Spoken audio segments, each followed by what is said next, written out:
It was another quiet night at the office. No phone calls, no messages, nothing but junk mail and overdue bills to keep me company. Seems nobody wants to hire a real private dick anymore, a professional like me. A guy who does the detective work nobody else wants to do. A guy who wears hats and walks around in a black and white world. I began contemplating a more profitable line of work, like politics. We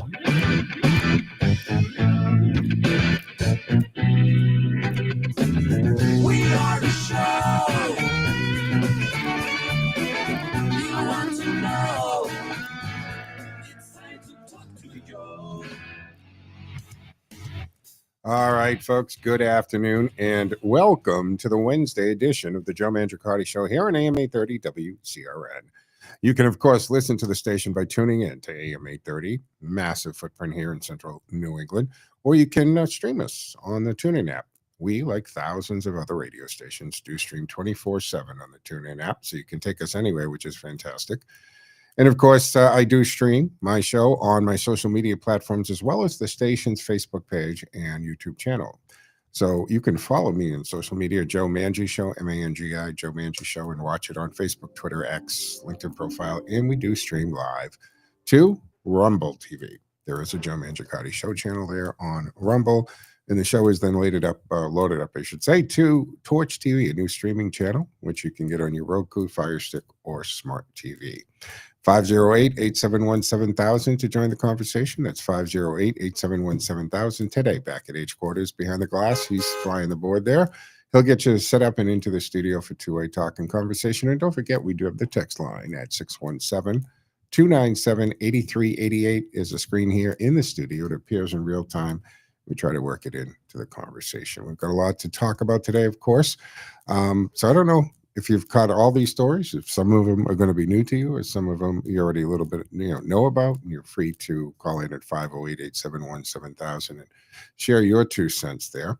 A lot to unpack, and we're talking about some of the most disturbing stories you're going to hear in the news, from government accountability and scandal to culture, violence, and tragic, senseless crimes. There's no shortage of troubling developments, so let's get into this. One is the Fannie Mae scandal. Over 100 employees have been fired for fraud. Yeah, Fannie Mae, right? Fannie Mae, Freddie Mac, these are the secondary markets. And this story could shake the very foundation of our housing system, the one that hits close to home, especially when it comes to trust in the government agencies, their role in safeguarding public interests. And that's a big part of what government's supposed to be doing. That base foundation has been shattered as Doge and more comes to light. Now, the Federal Housing Finance Agency has confirmed that Fannie Mae, the huge government-backed mortgage corporation, is cleaning house. They fired 100 employees for engaging in unethical conduct, including fraud. These employees were facilitating fraud with housing loans. Now, I don't know about you, but I've been in the real estate mortgage market for years. And I remember when the subprime market was huge. We were writing mortgages with what we called the one sheets. And these subprime companies were bundling this paper that, waitresses on paper, they just had a state they were making $300,000 and getting $800,000 mortgages. It was, you knew this was all going to fall apart. And they were bundling these and selling them on the secondary market so that everybody in the country took the risk. And of course, we had the mortgage crash. But here's the thing, folks. Firing people isn't enough. If these individuals were indeed involved in fraudulent activity, they need to face criminal prosecution. Why aren't we seeing arrests right now? These are government regulators overseeing 2 of the largest players in the mortgage industry, Fannie Mae and Freddie Mac. They must be held accountable to the full extent of the law. If they're guilty, they should be prosecuted.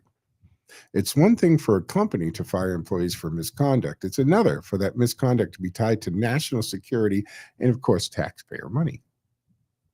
From fraud to violence, let's move on to something that should make us incredibly uneasy. There is a new survey. Have you heard this? It's all over the news now, right? The survey has found that nearly half of liberals believe it's at least somewhat justified to assassinate President Donald Trump. Yeah, you heard me. According to Network Contingent Research Institute, 48% of people left or of center justified the murder of Elon Musk at 55%, said it was okay when it comes to President Trump. And then it even jumps well into the 50s if the question is, would you be okay if it happened? This is scary, guys. This is an absolute culture shift we're witnessing. And the problem isn't just the numbers, it's that this mentality has become so deeply embedded in online discourse. We've got a culture of violence being normalized and even glorified by some of the most powerful voices in the media. Look at what's going on with Mangini and Thomas. He assassinates the CEO in cold blood, shooting him in the back, coward, creep, and he's getting love letters and donations for it. What is going on here? And this is just beyond disturbing to think that the political divide is pushing us toward the idea of murder being an acceptable political tool. And the problem is growing. Violence is a form of protest, is now seen as valid by some quarters of society, guys. So it's time that we have a real conversation about civility and accountability and what's happening to us as a nation. Then we've got the violent crime, tragic death of Oscar Hernandez, an illegal immigrant's horrific crime here, guys. Heart-wrenching tragedy out of California. Mario Edgardo Garcia Aquino, a youth soccer coach. He's accused of sexually abusing and murdering his 13-year-old player, Oscar Hernandez. Garcia Aquino was living in the United States illegally. And this is, of course, a crime of betrayal, the kind of crime that no parent should ever have to endure. Oscar, he was just 13 years old. He trusted his soccer coach, who thought, he was in safe hands. So did the parents. But that trust was shattered when Garcia Aquino abused and murdered him after luring him to a meeting at the house at his home.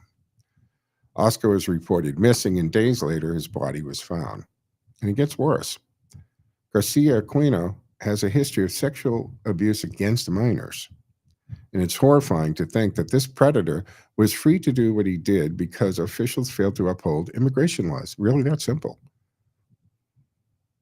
I don't know how many times I've pointed this out or discussed the fact that the crime of illegally entering the country is just the first crime. Now, not everybody that breaks that crime goes on to horrific crimes like this.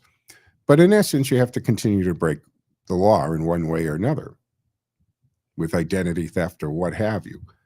But the fact that you cannot convince me that this person, this animal, hasn't a record or at least suspicion of this kind of behavior from the country in which he comes.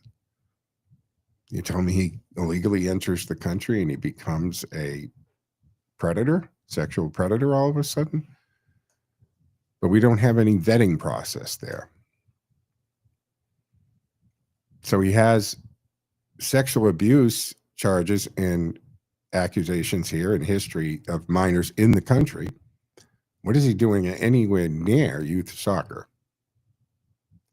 It's horrifying to think that this predator was free to do what he did because officials just failed to uphold the immigration law. Now, ICE lodged a detainer against him, but will Los Angeles, a sanctuary city, honor the detainer? I guess we'll have to see what they do with this. The tragic story has one clear message on this, though. Enough is enough on this, folks. When a crime like this happened, it's a wake-up call for the need to enforce the laws. Immigration, especially here, border sanctuary, border, being a strong border, sovereignty of the border. How many more incidents or innocent lives will be affected before we have a real consequence for those who violate borders and harm our citizens? We've got a laundry list far too long of people who have been tortured, raped, or murdered. It has to stop. Now, before we get too deep into the outrage, let's take a step back here and ask ourselves, how do we navigate these dangerous waters? We're seeing government corruption, violence, tragedy unfold before our eyes, and it's easy to become disillusioned with the state of things. But it's more important to remember we are the ones who get to decide the future of the nation. We need to find ways to hold our leaders accountable, restore integrity, and to ensure that our systems, from immigration to housing to justice, work for the people, not against them. Whether it's the housing fraud, a culture of violence, a broken immigration system, we have to be the ones demanding change. It's up to us to ensure that our voices are heard and that our country reflects the values that we hold dear. And with that, I'll leave you with this thought. We are not powerless. The power to restore sanity and order is still in our hands. Let's continue pushing for the truth, standing up for what's right, and calling out corruption and violence wherever we see it. So coming up for the rest of the show, we'll be talking about these stories and a few others, and of course, anything that you'd like to discuss at 508-871-7000. That's how you join the conversation, 508-871-7000. Just a little more on this housing, Fannie Mae. Chairman William Pulte says, fraud is fraud. It's against the people.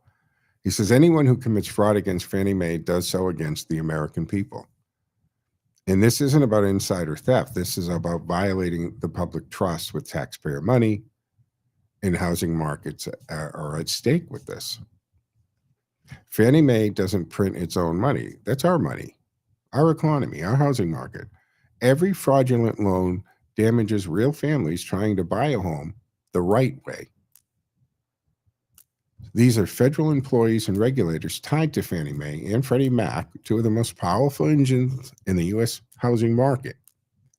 Now, just firing them is step one, but where is the Department of Justice? Where are the prosecutions? If a bank manager did this, he'd be wearing an orange jumpsuit. But government workers, they get a pink slip and a pension? That is not justice. That is a joke. Fraudulent housing loans inflate home prices, distort mortgage markets, and create unfair competition. This affects first-time home buyers, veterans, retirees, middle-class families who are, in fact, playing by the rules.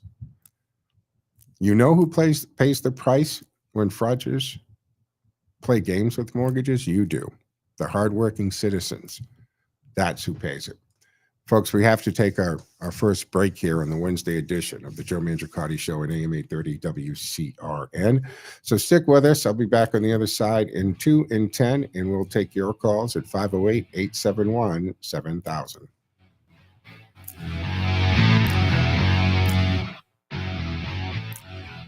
Looking for guidance as you face a future on Social Security? It's hard to figure out on your own. The MedicareAdvisors.com is a completely independent insurance agency specializing in Medicare insurance planning. We work with the top insurance companies so we can offer our clients the best coverage for them. We design plans with a focus on low costs, which we combine with personalized insurance advice aimed at helping our clients make better informed decisions. Russ Swallow is a certified senior advisor and a licensed insurance advisor. He's been helping clients with their health insurance needs since 1970. And after a failed attempt at retirement, he created the Medicare Advisors in 2014. Russ concluded that since Medicare is health insurance, he might as well put his almost 50 years of health insurance experience to good use, as 75,000 people reach age 65 in Massachusetts every year, and they can use some help. Call Russ today at 508-831-0805. Put his years of personal experience to work for you as you try to unravel the complexities of Social Security. This is Jerry Doherty, host of Making Money Last, right here on WCRN. Like all business owners, I'm interested in why people choose to work with Boston Independence Group. So I asked my clients. The most common response: Jerry does not try to be all things to all people. Boston Independence Group is specialized, focused solely on retirement planning. My customers enjoy the difference. We do one thing, and we do it exceptionally well. Help other people live better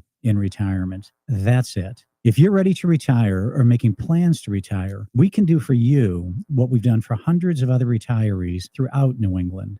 Live better in retirement. Just give me a call. I'll show you how. 877-72-1776. Again, that number is 877-772-1776. And you can visit us on the web at bostonindependencegroup.com. bostonindependencegroup.com. All right, folks. Welcome back to the second segment here of the Wednesday edition of the Joe Mangiacotti Show on AM 830 WCRN Radio Central. You can join the conversation for the remainder of the hour at 508-871-7000. Reminding you, I do stream on the video, and you can watch and listen on my social media platform at Joe Mangi Show, MANGI, Facebook, X, Twitch TV, LinkedIn profile, and Rumble TV. So feel free to do that. And the show is always then loaded up, and it's available as a podcast after I get off the air. So you can subscribe wherever you get your podcasts, Spotify or Podbean or whatever the case is. So I do want to talk, this is blowing my mind about the culture of assassination is okay. The left normalizing a political assassination. And half of liberals justify assassinating Trump. When we got to go back to the fact that for years now, I mean, it's about 10 years that Trump got into politics, right? 2015, he started talking about running and announced, of course, the infamous escalator, ride down the escalator. But this shocking poll, it's NCRI and Rutgers. So Rutgers, it's, you're not talking about even middle of the road, much less conservative outfit there, but 55% of left center or left of center Americans say it's at least somewhat justified, wow, to assassinate President Trump. How is this okay? And 48% say the same about Elon Musk, Trump's current director of government efficiency, right? Doge. People on the left are more upset with Elon and with Doge than they are with the fraud and crime and hucksters that he's exposing. I do not get that. Someone posted on something on my Facebook page, it's time to deport President Musk. First of all, he's a citizen since I think 2002. So you can't deport a citizen. And that goes to The View as well, because you jamokes over there keep saying that you're afraid Trump's going to deport you. And Whoopi, you were born Karen something, Johnson, I think it is, in America. Like, you can't be deported. Maybe Whoopi Goldberg can, but Karen Johnson can. These are not fringe radicals. These are everyday Democrats saying murder is okay if it's politically inconvenient. This isn't political disagreement, folks. This is death culture mentality creeping into mainstream liberalism, and we have the data to prove it. That's some pretty scary stuff. 508-871-7000. Let's jump the phones. Mark's waiting patiently. Hey, Mark, what say you? You're dealing with Bolsheviks. Yeah, a lot of BS. The revolution is their religion. They have no God. Their God is communism and the dictatorship of the proletariat. Okay, that's their God. That's their goal. They don't care. People get hurt. People get slandered. People get whatever. They don't care. You're just collateral damage. But Americans don't understand that because they've never been taught that. And they've never had to live under it. Yeah. There are people here now who are immigrants into this country who are older and lived under communism. Speak to one of them. They'll tell you what it was like to live in Tito's Yugoslavia or the old Soviet Union. They'll tell you what it is. Hey, Mark, I got a question So that's for what these people are. You can't reason with these people. Yeah. It's an exercise in futility. Yeah. Mark, have you, I don't know if you're on social media, but Lily Williams, she's, I think, I don't know, she's in the assembly or whatever in New Hampshire, but she's a Chinese from communist China who's come to America, and she won whatever their state version of legislature is. And I see her post sometimes. And this is a woman who came from communist China, lived under that kind of, suppression and being watched and spied and intimidated. And she's a big Second Amendment, right, person. And she, you know, you got to read some of her stuff, folks, because this is someone who's speaking from one side they know. May I ask you a question? Sure. May I ask you a question? Absolutely. Hello? Yeah, I'm here. Was she born and raised in communist China? Yes, that's why she knows what she's talking about. When did she come here to the United States? I don't What know. year? I don't know what year she came. I just see some of her posts. I actually sent a message out. I'd like to have her on the show. So we're working on that. You know, nobody leaves communist China unless the CCP in Beijing clears it. Nobody. Well, there are Including her. people who have escaped, and that's why we have these Chinese, what they call police They're stations. few and far between. Yeah, very few and people far must between. have had a lot of money. Yeah. A lot of money. And a lot of pull them, that off. get disappeared if they do when they're found. So Yeah, but you understand the point I'm Yes, I do. talking about. I do. All right. I'm going to end with this. I'll get off the air. Do you think that we're going to be in a shooting war with China by the end of this year? I'm looking at all the indicators, okay? And they point to us being in a shooting war with them before the year is out. Yeah. Because you have this ace in the hole, this big problem called Iran. And I believe Iran has a mutual military aid agreement in case they're attacked with A, China, and B, Russia. Am I right or am I wrong on that?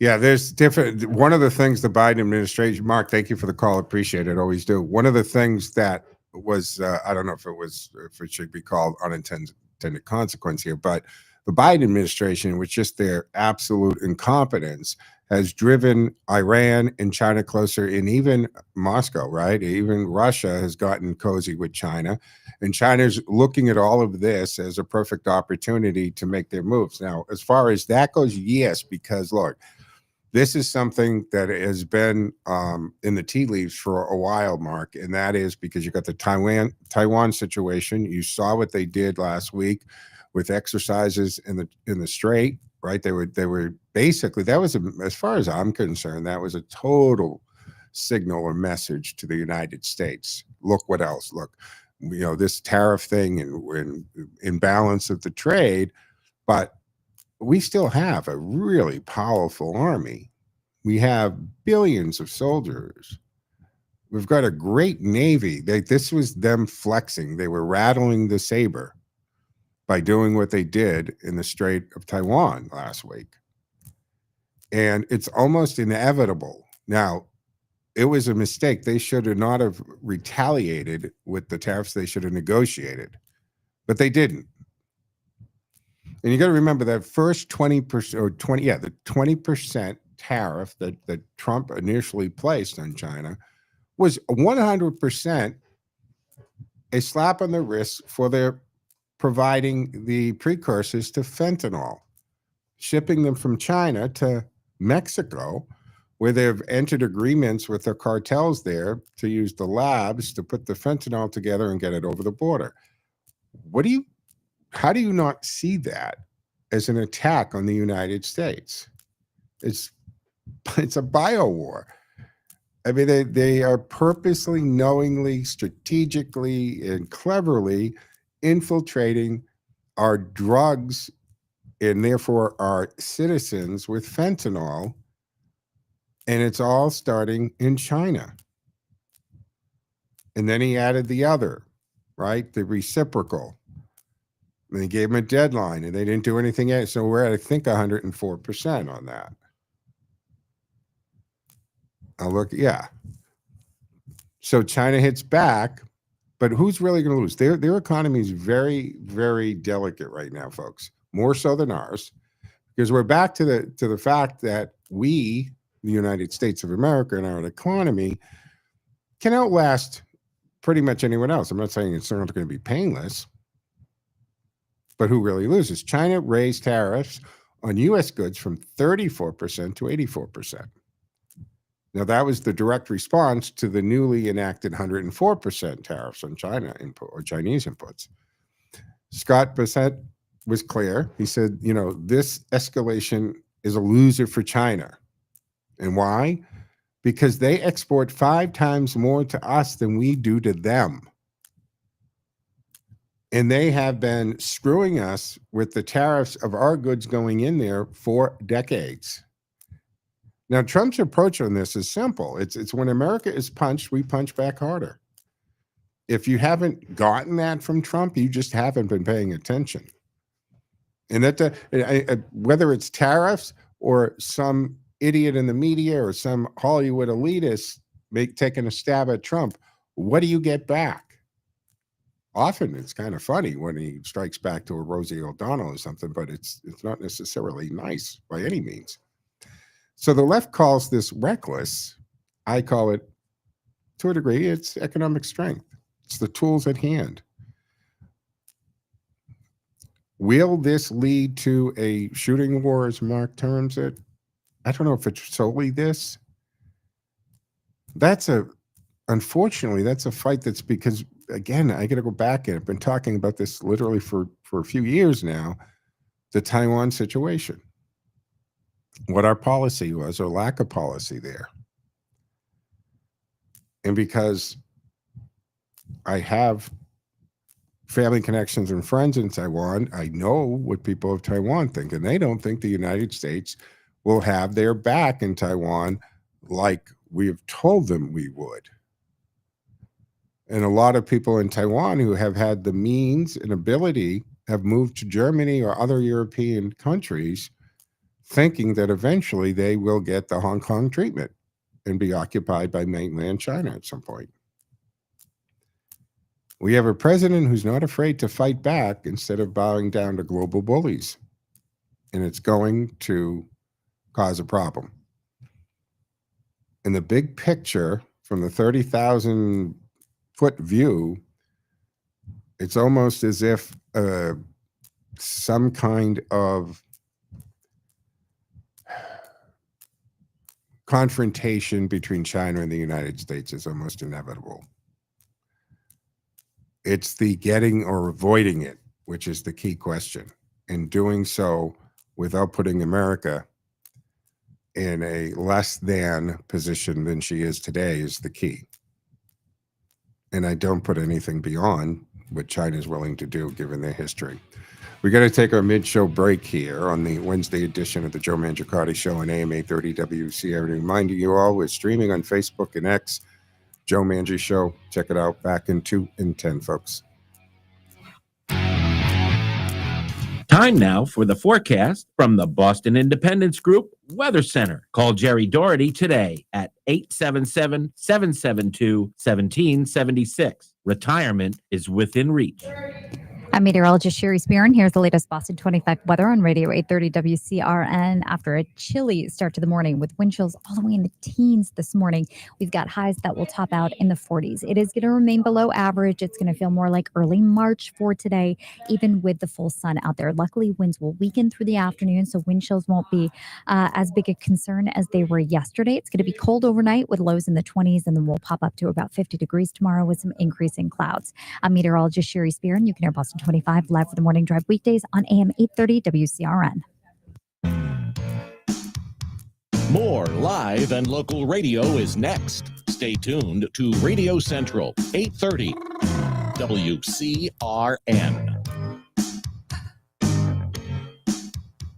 Looking for guidance as you face a future on Social Security? It's hard to figure out on your own. But MedicareAdvisors.com is a completely independent insurance agency specializing in Medicare insurance planning. We work with the top insurance companies so we can offer our clients the best coverage for them. We design plans with a focus on low costs, which we combine with personalized insurance advice aimed at helping our clients make better informed decisions. Russ Swallow is a certified senior advisor and a licensed insurance advisor. He's been helping clients with their health insurance needs since 1970. And after a failed attempt at retirement, he created the Medicare Advisors in 2014. Russ concluded that since Medicare is health insurance, he might as well put his almost 50 years of health insurance experience to good use, as 75,000 people reach age 65 in Massachusetts every year, and they can use some help. Call Russ today at 508-831 0805. Put his years of personal experience to work for you as you try to unravel the complexities of Social Security.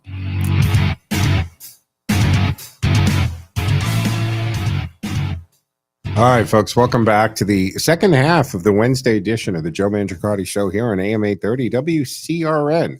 508-871-7000 to join the conversation. That's 508-871-7000. And you can do that for the remainder of the hour. Let's jump to the phones. Ken has been waiting patiently through the break. Hey, Ken, what say you? Hi, Joe. I thought I'd pick up on your discussion with Mark, namely concerning Lily Tang Williams. That's it, Lily Tang Williams. Yes. Do you know more And about you her, realize- like when she came to the country and stuff? Yeah. Okay, cool. Share. Well, I believe she came in her 20s, and she's close to 60 years old. So I think she's been about 35 years in the United States. Now, I'm familiar with her congressional run in New Hampshire. You're familiar with her candidacy? Yeah, I thought she had didn't she? Does she hold an office, or she just was a candidate? No. Okay. No. She ran in 22, did not get the nomination, ran in 24, and did get the nomination of the 2nd District to New Hampshire. And she had a debate with Maggie Goodlander, who did win. She's a freshman, and happens to be the wife of Jake Sullivan. Yeah. And she tore Maggie to shreds. To the I point saw it some was clips of that. national.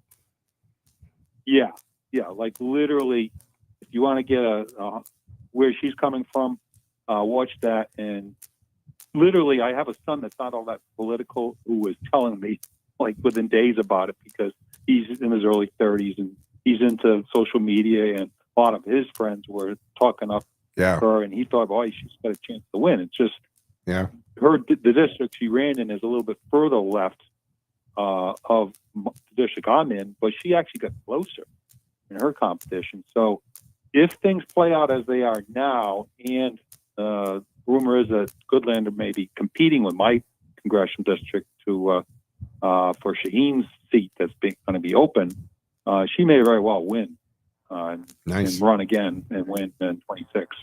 So getting her on your show shouldn't be that difficult. No, And they've she responded. would be It's a matter of scheduling. Should love to, but we just got to figure out what works for the woman. I mean, I see her stuff for Second Amendment, and she has kind of, I don't know what you'd call it, but she seems to go down the range and invite people to come join her, and kind of have as these rallies. And she's a big Second Amendment person, because she's like, if you can't guarantee the government can behave yourself, the end of right to carry is over as far as she's concerned. Which I She's agree very with. strong-willed. Yeah. Boy, yeah, she sends a very clear message, and whether it be the Channel 9 debate that she had on a week, what Channel 9 does is they set up debates at all the state level races within a week of the actual election, and that's where she got a big name. But she also was part of a Sunday show that they had a few weeks earlier, and caught a lot of attention, because she just, if someone's wrong, boy, she lets them know if they're the opponent. And so it was quite inspiring. But effectively, we're in the situation I was getting to last week is, okay, how is China going to react when they're cornered? Yes. Well, we saw part of it, right? They They jacked it up to 84%, which probably wasn't the wisest thing to do. But China has that inferiority complex to the United States for decades now, right? And they have a very long plan to become not just a superpower, but the superpower. They have every intention of replacing the American dollar as the reserve currency. They have every intention of being the military superiority, naval superiority. They have this plan, and nothing's going to sway them from it except for the United States. But they are on a very fragile economy. Go ahead. Joe, you know where their whole fentanyl plan arises from historically, right? No, why don't you tell us? it's all about the opioid wars. Like go back to the Oh, 1600s yeah. to the 1800s. Of course, the Because they opium were dens in the far 1800s and the Chinese being brought in for the railroads and what was going on the West Coast. Yeah, I can see where that would be the foundation of it, where it's just kind of mutated into what it is today. They see things in centuries and Yes. millennial, where we see things in years. And China decades. and the Vatican, they think in And terms of that. Yeah. So effectively, their position in the world dropped significantly, primarily as a consequence of the opioid wars, which can be blamed quite clearly on England. That was nasty what they did, and this is just retribution. The retribution to us, thinking we're no different than the Brits. What the Brits did to them, and they're getting even now when they get a chance. Yeah. So it's one of the really ugly mindsets that we have to first evaluate before you get a hold of, okay, what's the proper way of handling this? Because it's, Mark's ringing the bell, basically saying, hey, this Chinese situation is very serious, very dangerous. It is. And we have to get serious about it. Yeah. And again, it's, even before this trade war, we are already headed for confrontation because of the Taiwan Strait, because of Taiwan and our connections there. And this also, if you look at, again, the bigger picture of this, Ken, we're back to one of the things that the pandemic did show us, right, was the supply chains inadequacies. And the fact that no one has talked about till Trump is pointing it out that, are you crazy? Majority of Americans are getting their medications from China. This is absolutely asinine. We've got to move to the point where not just manufacturing is here, but also we've got to be making the drugs that are keeping people healthy and alive in this country as well. We can't count on all of these nations, even if they're an ally today. How quickly has alliances switched, Ken? Far too easily and quickly for my liking. We need to be more self-contained, not isolationists by any means, just more self-contained. Well, it is amazing to the extent that it was recognized 2 or 3 years ago that, the chips that are all made in Taiwan and China's gearing up to threaten Taiwan, so we got to make them here. And yet neither side has clearly taken a strong position. I say either side, Democrats or Republicans, of addressing just what you did to the extent that 90% of certain drugs are only made in China. Then there needs to be some sort of mechanism, plan, government, whatever it is, to reduce that to from 90, let's say, to 70 within 2-3 years, and then hopefully below 50, or it is a big threat. And I'm just thinking there should be some stockpiling too of medications and things, because what's going to happen with China isn't going to happen down the road, years down the road.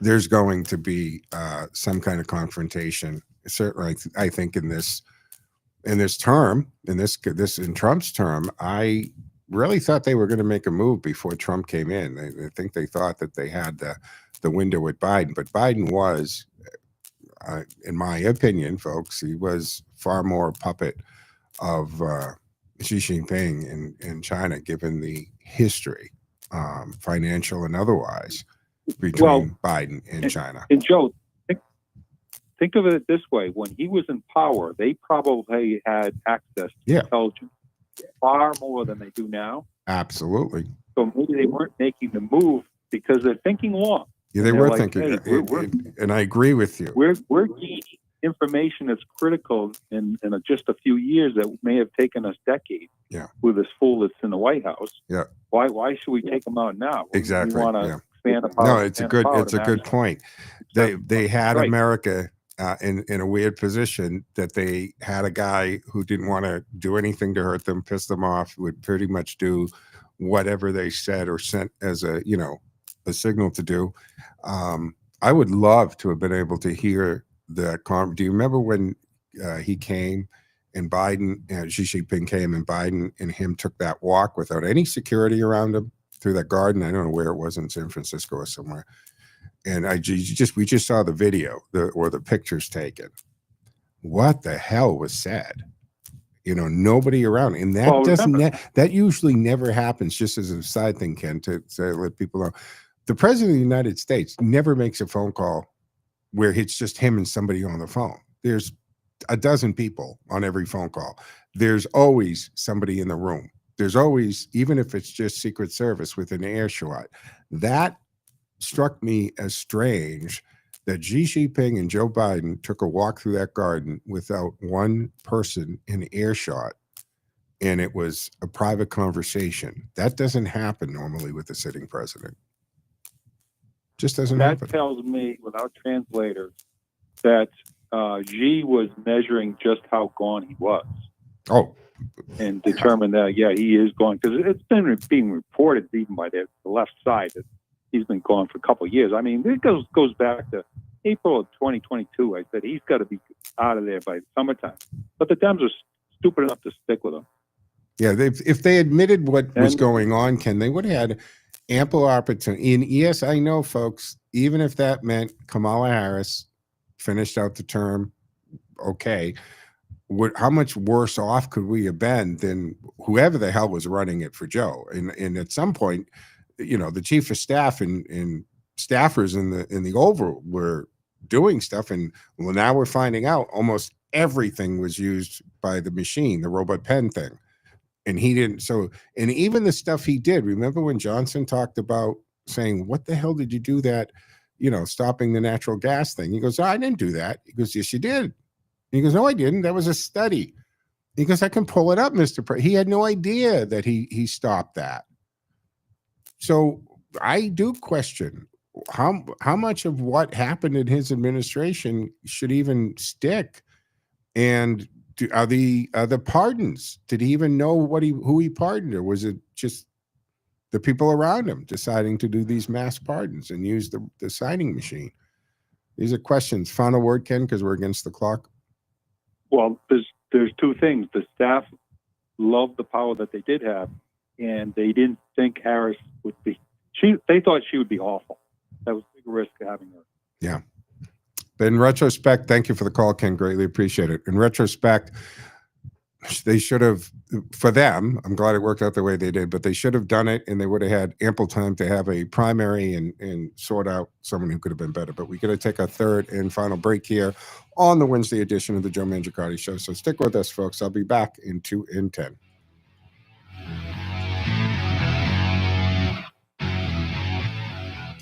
Looking for guidance as you face a future on Social Security? It's hard to figure out on your own. But MedicareAdvisors.com is a completely independent insurance agency specializing in Medicare insurance planning. We work with the top insurance companies so we can offer our clients the best coverage for them. We design plans with a focus on low costs, which we combine with personalized insurance advice aimed at helping our clients make better informed decisions. Russ Swallow is a certified senior advisor and a licensed insurance advisor. He's been helping clients with their health insurance needs since 1970. And after a failed attempt at retirement, he created the Medicare Advisors in 2014. Russ concluded that since Medicare is health insurance, he might as well put his almost 50 years of health insurance experience to good use, as 75,000 people reach age 65 in Massachusetts every year, and they can use some help. Call Russ today at 508-831-0805. Put his years of personal experience to work for you as you try to unravel the complexities of Social Security. When you find yourself in a corner, you need someone who's got your back. Describe.ai is a natural language search engine that provides access to legal research when you need it the most.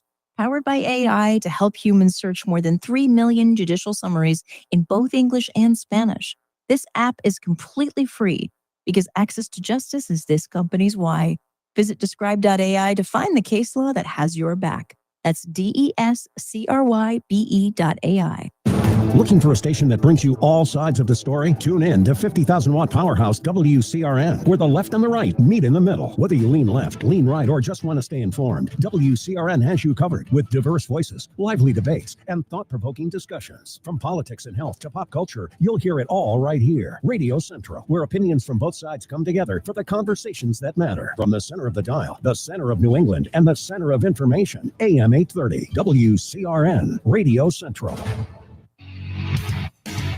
All right, folks, welcome back here to the fourth final segment of the Wednesday edition of the Joe Mangiacotti Show on AM 830 WCRN. And you can join the conversation for the remainder of the hour at 508-871-7000. That's 508-871-7000. Text line is also up and running. No text today, so I don't know what's up with that. Look, I want to talk about this Illinois homeschool bill. It's HB 2827. And I do like, because when I started in this broadcast business 40 years ago, and as a Cub type reporter, we used to refer to all the legislation with the House bill or the Senate bill and a number, and then I don't know where we just started making up the names to call this, like the Inflation Reduction Act, which had nothing to do with reducing inflation. As a matter of fact, caused a lot of it. So I do like the HB 2827, but in Illinois, this homeschool and private school crackdown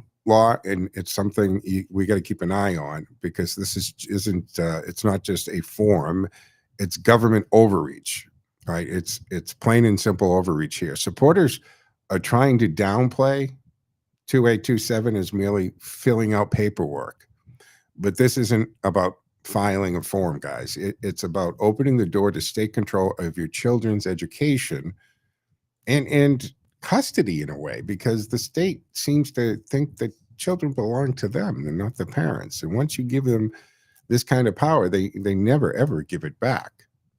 So this bill assumes that your child is property of the state, not your family.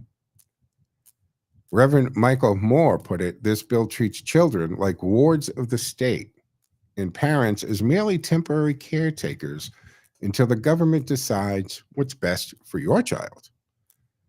Now that flips the entire system on its side here. It's supposed to be parents raising children with government support, not the other way around. And this bill initially would criminalize parents for delays in paperwork. So they're basically saying, if you want to homeschool your kids, you got to fill out all this paperwork, you got to register them with us, and then we can actually oversee it all. If we don't like it, we can take your kids. And they think it's okay to be able to come to your home and interview a 6-year-old as to what kind of education they're getting. Or if you miss a deadline, you could be fined or jailed. That's right. Criminal penalties for loving parents who are trying to educate their children at home because they don't like what's happened to the public school system. And I don't know when red tape and administrative work has justified jail time in a case like this. But this is the state of Illinois, with the help of the teachers' unions and establishment, trying to make it so scary and unattainable for parents to do homeschooling. It creates a searchable registry of religion and belief systems. Private and religious schools will be forced to report personally identifiable information, not just names and addresses, but potentially even religious affiliation. Think about the invasion of this, the overstep here. This is a violation of trust and privacy, opens the door to ideological discrimination, as if that's not already happening. It gives bureaucrats unlimited power to inspect homeschool facilities. They would be able to go to your home and check everything, the curriculum, where they're taught, what are the hours, and again, interview children as young as 6 years old. This bill empowers the state to demand access to your home, your curriculum, your child's portfolio at any time for any reason. That's the government in your living room inspecting your child's religious or moral instruction, Sounds like something out of an Orwellian novel. It is Orwellian. It's not American. Even some Democrats are saying enough is enough. It's not just conservatives pushing back here. We got a Democrat rep in Illinois, LaShawn Ford, said it best. This bill is a pipeline to the criminal justice system for parents, and I can't stand for that. And he's right. This isn't a partisan issue. This is about parental rights, freedom of belief, and educational independence. Now, public schools are failing.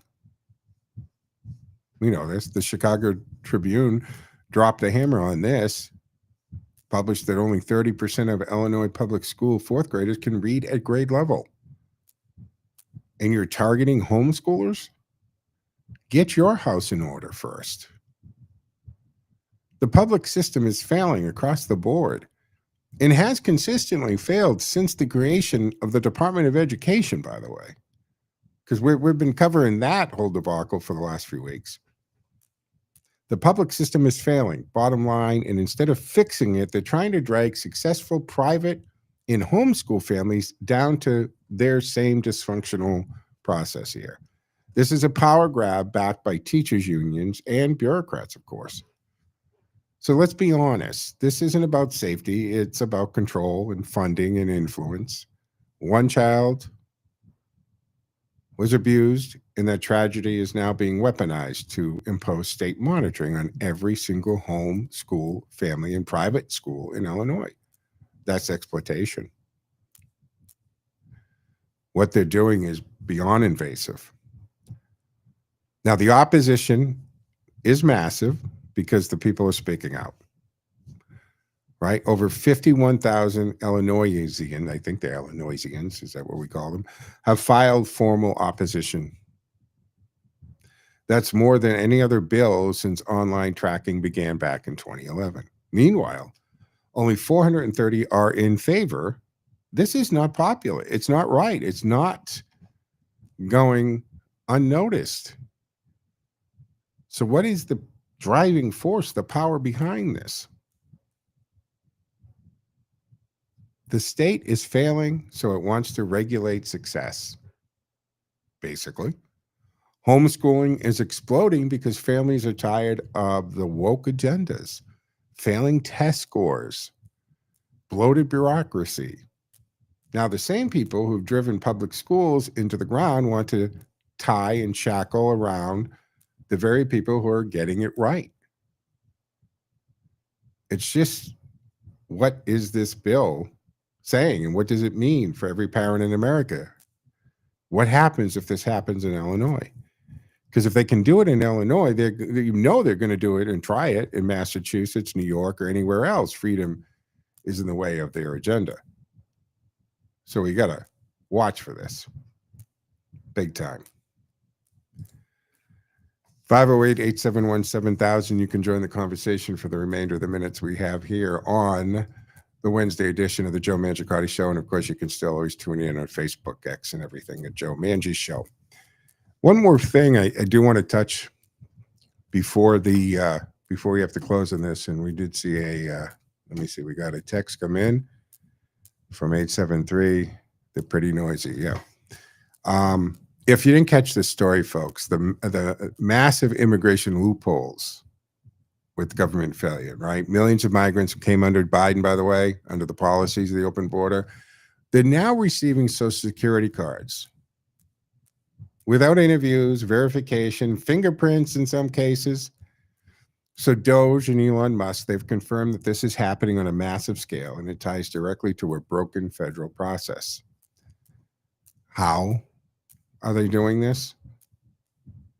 Asylum seekers can submit an application with no interview required. And with that, they file a Form 765. That's for the work authorization. That leads to Form 666, which automatically triggers them being mailed a Social Security card. Automatically. No face-to-face, no phone interview, nothing. Dodge reports millions of Social Security numbers have been issued this way. No identification verification, no biometrics required. 1.3 million migrants, many of those illegal, are already enrolled in Medicaid. They shouldn't be in Medicaid. They shouldn't have Social Security numbers. They shouldn't be being treated like citizens, but they've been able to do it through just the massive bloat and bureaucracy and how inept it is. That number is expected to rise rapidly, costing taxpayers billions of dollars. Among them are individuals with criminal records and matches to the federal terrorist watch list. And they're on the voter rolls too, some of them. Dodge reviewed voter registration data in friendly states. Usually we call those sanctuary states.